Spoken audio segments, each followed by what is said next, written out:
mencintai bojone wong ki sidone piye? Sida lanjut apa sida kukut? Sida kukut kuwi mencintai tok tapi ra iso duweni, ora yo ngenes. Rondo lho pirang-pirang nyapo mencintai bojone wong. Anja.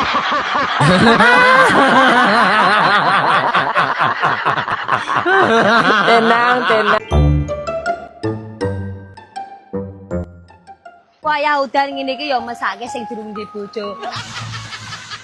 Lah nyapo?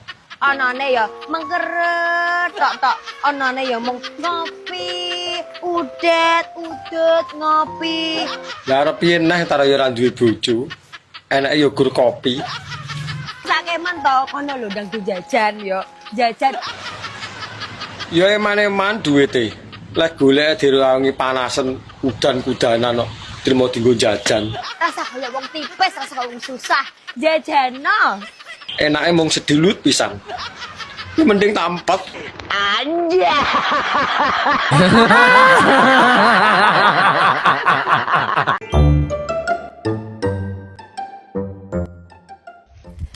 Lur, Piye enek apa?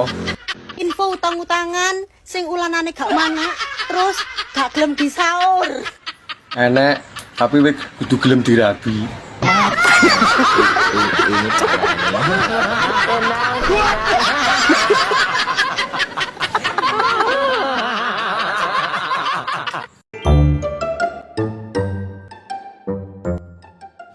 Rondo. Rusaki keuripan. Rondo. Rata-rata moto duwiten. Tenan. Rondo.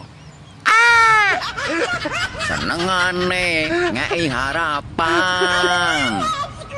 Rondo. Senengane pamer isi kotang. Mata. Tenan.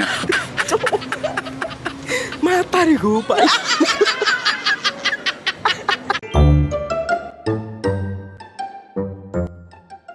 Urip ki paling penak yo duwe bojo loro, Bu. Lah apa sampean gelem nang duwe bojo loro? Ya gelem lah. Lah apa iso adil? Adil gampang.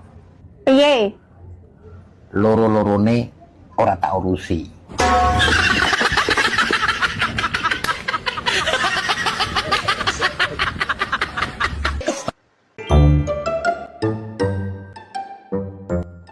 Aku metekon ki.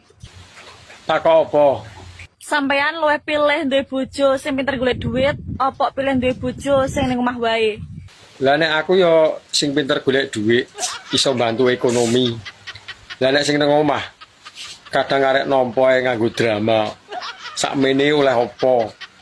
Kowe gur golek sing ngecakne lho ndase mumet. Krungu swara ngono iki apa ya tambah ngenes ya wong lanang. Tara iki lho. Kok